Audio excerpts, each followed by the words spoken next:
So আজকের topic জড়তার ভ্রামক। জড়তার ভ্রামক সম্পর্কিত কিছু রাশি নিয়ে আমি আলোচনা করব। যেমন জড়তার ভ্রামকের কিছু স্পেশাল সূত্র আছে যেগুলো আমাদের সাধারণত ডিফারেন্সিয়েট করে বের করতে হয়। আমাদের ক্যালকুলাস ব্যবহার করা হয়, যেখানে এটা আমরা ব্যবহার না করে জাস্ট শর্টকাট টেকনিক দেব। যেমন আমাদের প্রথমে আছে দণ্ড। একটা দণ্ড বা একটা তুমি লাঠির কথা চিন্তা করতে পারো, যেটা আমার সুষম দণ্ড। সুষম দণ্ডের সর্বপ্রথমটা আমাদের হলো মধ্যবিন্দু দিয়ে, অর্থাৎ আমার যদি ওটার মধ্যবিন্দু দিয়ে লম্বভাবে, অর্থাৎ আমি যদি অক্ষটা চিন্তা করি ওই সুষম বিন্দুর লম্ব অক্ষ বরাবর, তাহলে তাহলে আমাদের চিত্রটা কিছুটা এইরকম দাঁড়ায়। এই হলো আমার সেই সুষম দণ্ড। যেমন এই একটা সুষম দণ্ড, এর মধ্যবিন্দু এই হলো এর মধ্যবিন্দু। এরকম করে যদি ঘুরে তাহলে তার সূত্র হবে, তার জড়তার ভ্রামকের সূত্র হবে 1/2 ml স্কয়ার। এখানে এল দ্বারা তার টোটাল দৈর্ঘ্যটাকে আমরা বুঝাচ্ছি, এখানে এল দ্বারা আমরা তার দৈর্ঘ্যকে বুঝাচ্ছি। দণ্ডের ক্ষেত্রে আরেকটা কেস হইতে পারে প্রান্ত বিন্দু দ্বয়, অর্থাৎ প্রান্ত, অর্থাৎ এইটা ছিল আমাদের মধ্যবিন্দু, এটা হবে আমাদের প্রান্ত বিন্দু।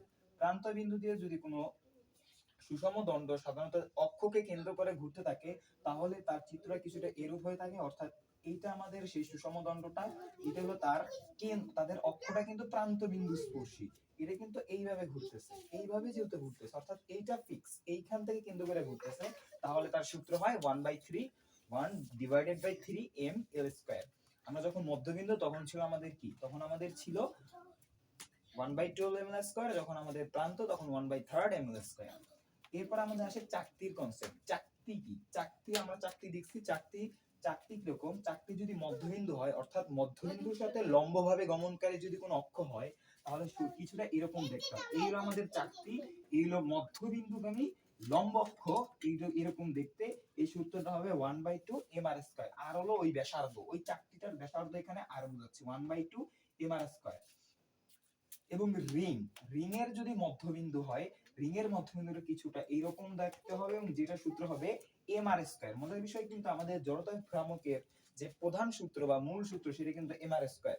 এখানে কেন রিং এর ক্ষেত্রে mr স্কয়ার হয়? কারণ এখানে প্রত্যেকটা অক্ষ থেকে তার যে বিন্দুর দূরত্ব সেটা সর্বদা সমান থাকে, যার ফলে আমাদের সাধারণ যে জড়তার ভ্রামকের সূত্র এবং রিং এর ক্ষেত্রে যে জড়তার ভ্রামকের সূত্র সমান হয়ে থাকে।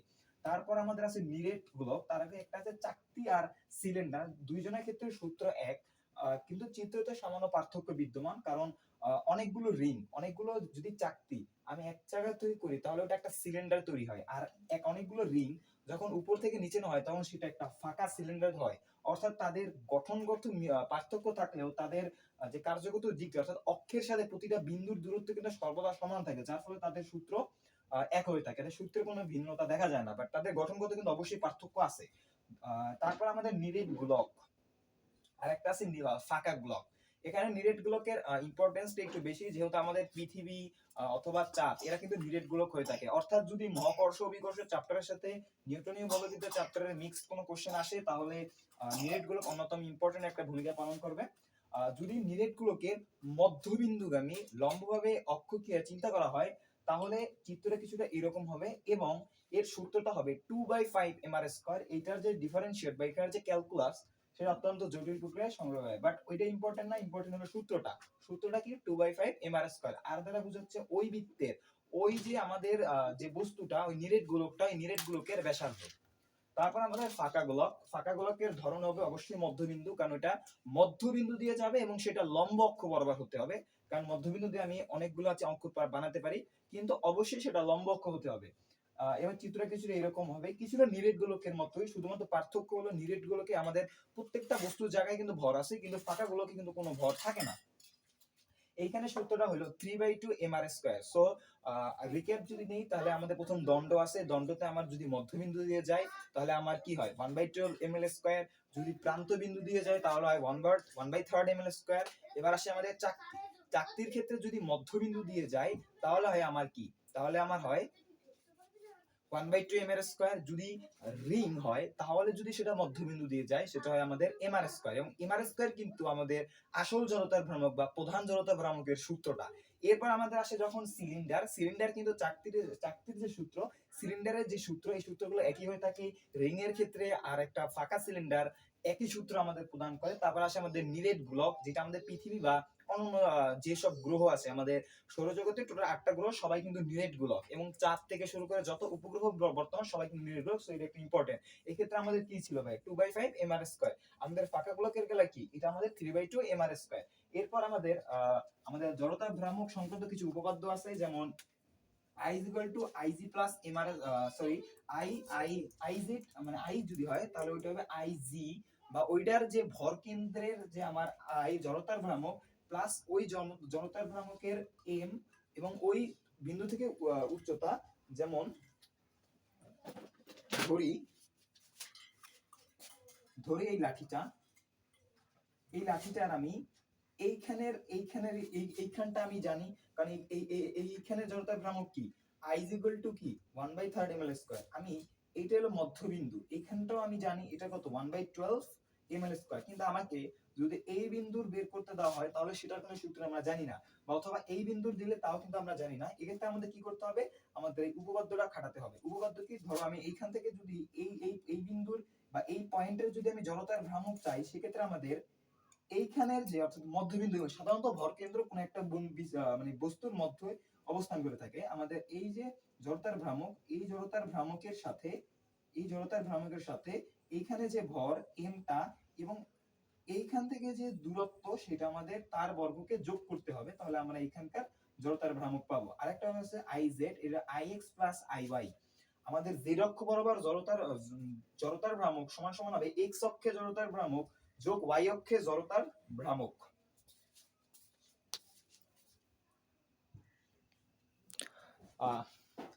সো এবার আমাদের চাকতির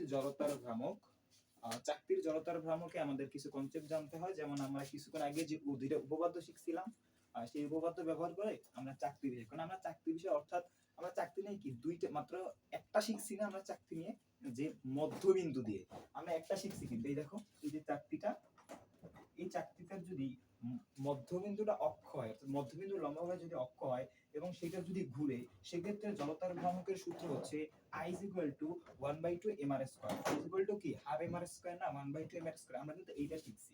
কিন্তু এখন যদি আমি বলি তোমার বা কোশ্চেনে যদি তোমার আসে, তাহলে তো প্রান্ত স্পর্শ, লম্বভাবে যদি প্রান্ত বিন্দু স্পর্শ করে, সেক্ষেত্রে তোমার কি, অর্থাৎ তলের সাথে প্রান্ত বিন্দু দিয়ে যদি যে অক্ষটা, বা এটা যদি বলে সমান্তরালে মধ্যবিন্দু দিয়ে যদি সমান্তরালে ওটা আমার যায়, তাহলে, বা এটা যদি বলে আমার ওটা কি, যদি বলে তলের সাথে, অর্থাৎ প্রান্ত বিন্দু দিয়ে তলের সমান্তরালে, বা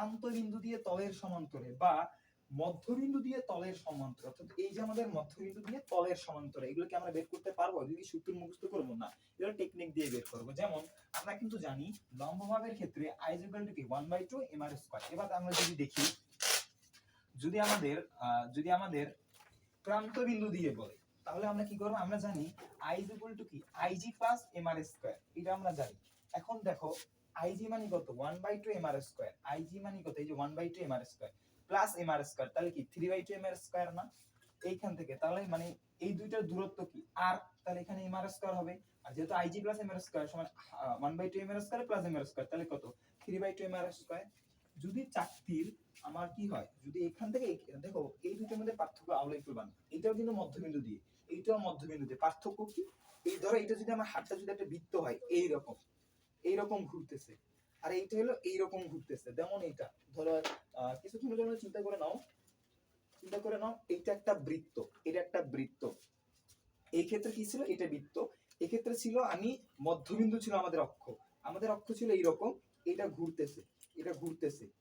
ঘুরতেছে, কিন্তু এখন আমাদের মধ্যবিন্দু দিয়ে যাবে, কিন্তু এটা এইভাবে যাবে, তাহলে অক্ষ কি আমাদের এইভাবে ঘুরবে, বুঝতে পারতেছো? হ্যাঁ, সেক্ষেত্রে আমাদের কি হবে, দেখো এই যে আমরা দেখলাম, এই যে আমাদের চাকতিটা এই বরাবর ধরো আমি চাই, এই আমাদের x অক্ষ, এটা আমাদের কি হবে y অক্ষ হবে। আমরা এটা পড়ছিলাম যে Iz হবে Ix প্লাস Iy, এখন এই দুই ক্ষেত্রে তো I হবে, জড়তার ভ্রামক এক না, Ix এও তো I, এখানেও তো I, তাহলে I মানে কত 2I, আর z অক্ষ কি 1/2 mr²।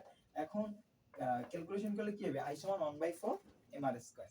এবার দেখো আমি যদি ওই একই, অর্থাৎ মধ্যবিন্দু দিয়ে অর্থাৎ সমান্তরালে তলের সাথে যে মধ্যবিন্দু এইটার সাথে যদি আমি প্রান্ত দিই অর্থাৎ আমাদের এই যে এইটা বুঝতে হবে। এইটা কিন্তু ধরো এটা যদি বৃত্ত হয় এটা কিন্তু এইরকম, কিন্তু আমরা এখন এমন না, এখন আমরা এইরকম প্রান্ত বিন্দু।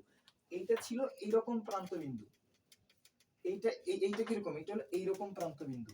এই ক্ষেত্রে আমাদের কি এই IG plus M R square, কারণ আইজি কিন্তু আমরা এইটা বসাবো না, আইজি বসাবো 1/4 এম আর স্কয়ার। ক্যালকুলেশন করলে আমরা পাবো 5/4 এম আর স্কয়ার। এবার রিং এর ক্ষেত্রে একই ভাবে, এখানে রিং এর ক্ষেত্রে কি ছিল, রিং এর যদি মধ্যবিন্দু দেয় তাহলে ছিল এম আর স্কয়ার, আর ওই আমাদের যখন চাকতি তখন ছিল 1/2 এম আর স্কয়ার।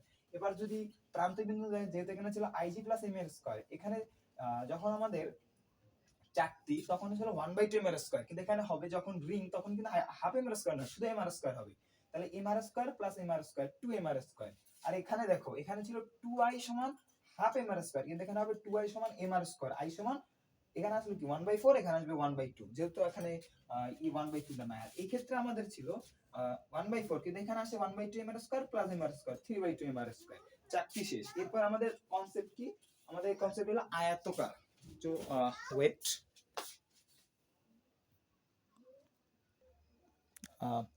এরপর আমাদের আয়তকার ক্ষেত্রে যদি অক্ষটা আমাদের দৈর্ঘ্য বরাবর হয়, আবার যদি একটা আমাদের প্রস্থ বরাবর হয়। আমাদের প্রথম টপিক হলো আমাদের নাম হলো কি দৈর্ঘ্যের সাথে লম্বভাবে, অর্থাৎ দৈর্ঘ্যের সাথে যদি লম্বভাবে হয় তাহলে কি, যেহেতু দেখো আয়তক্ষেত্র কিন্তু আমরা কোনো সূত্র শিখি না, কিন্তু দেখো অনেকগুলো দণ্ড, এই একটা দণ্ড, একটা দণ্ড, একটা দণ্ড, একটা দণ্ড, একটা দণ্ড একসাথে গুলিয়ে তো একটা আয়তক্ষেত্র তৈরি করে। তাহলে আমরা দণ্ডের সূত্র জানতাম কি 1/2 ml স্কয়ার 1/12 ml স্কয়ার, এখানেও কিন্তু আমরা আয়তক্ষেত্র গুলো 1/12 ml স্কয়ার হবে। দেখো এটা কি আমাদের দৈর্ঘ্য বরাবর, এখানে কি ছিল আমাদের দৈর্ঘ্যের সাথে লম্বভাবে অবস্থান করতেছে, অর্থাৎ দৈর্ঘ্যের সাথে লম্বভাবে, তাহলে কি 1/2 ml স্কয়ার, কিন্তু এটা কি প্রস্থের সাথে লম্ব হবে না। আচ্ছা দৈর্ঘ্যের সাথে লম্ব হবে, তখন আমরা করছি 1/2 ml স্কয়ার, তাহলে যখন প্রস্থের সাথে লম্ব তাহলে 1/mb স্কয়ার, কারণ দৈর্ঘ্য কি আমরা এল দিয়ে যদি ডিনোট করি এবং প্রস্থকে যদি আমরা বি দিয়ে ডিনোট করি, তাহলে যেহেতু আমাদের দৈর্ঘ্য বরাবর তাহলে 1/12 ml স্কয়ার, আর দ্বিতীয় চিত্রে যেহেতু প্রস্থ বরাবর তাহলে 1/12 mb স্কয়ার। আর দ্বিতীয় ক্ষেত্রে যদি আমাদের এইরকম হয়, অর্থাৎ এই চিত্রটার নাম হলো আমাদের মধ্যবিন্দু দিয়ে তলের লম্বভাবে, মধ্যবিন্দু দিয়ে তলের লম্বভাবে, মধ্যবিন্দু দিয়ে তলের লম্বভাবে, এটা যদি হয় তাহলে এটা তলের লম্বভাবে কি হবে। যেমন প্রথম চিত্রটা যদি আমি দেখাই, ওয়েট, প্রথম চিত্রটা হলো যদি এইটা আমাদের আয়তক্ষেত্রটা হয়, আয়তক্ষেত্রটা হলো আমাদের এই যে লম্বভাবে, অর্থাৎ দৈর্ঘ্যের সাথে লম্বভাবে, এই হলো দৈর্ঘ্য, এই হলো দৈর্ঘ্য, দৈর্ঘ্যের সাথে লম্বভাবে।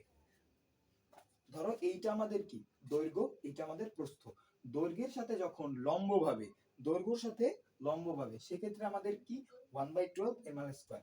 যখন প্রস্থের সাথে লম্বভাবে, যখন আমাদের যখন আমাদের প্রস্থের সাথে লম্বভাবে, এটা আমাদের প্রস্থ, এই প্রস্থের সাথে যখন লম্বভাবে, এটা এরকম, এই যে এটা প্রস্থের সাথে যখন লম্ব, এটা কিছুটা এইরকম, এইরকম। এটা ছিল কি দৈর্ঘ্যের সাথে লম্বে, এটা আমাদের কি দৈর্ঘ্যের সাথে লম্বে, এটা আমাদের প্রস্থের সাথে, দৈর্ঘ্যের সাথে প্রস্থের সাথে, দৈর্ঘ্যের সাথে প্রস্থের সাথে, এবং এটা হলো আমাদের মধ্যবিন্দু দিয়ে সাধারণত উপরের দিকে, এইটা হলো আমাদের দৈর্ঘ্যের সাথে, এটা প্রস্থের সাথে, দৈর্ঘ্যের সাথে প্রস্থের সাথে, এবং এটা উপরের ক্ষেত্রে, অর্থাৎ এইটা, এই চিত্রটা হলো এইরকম, আর এই চিত্রটা এইরকম, এইটা এইরকম।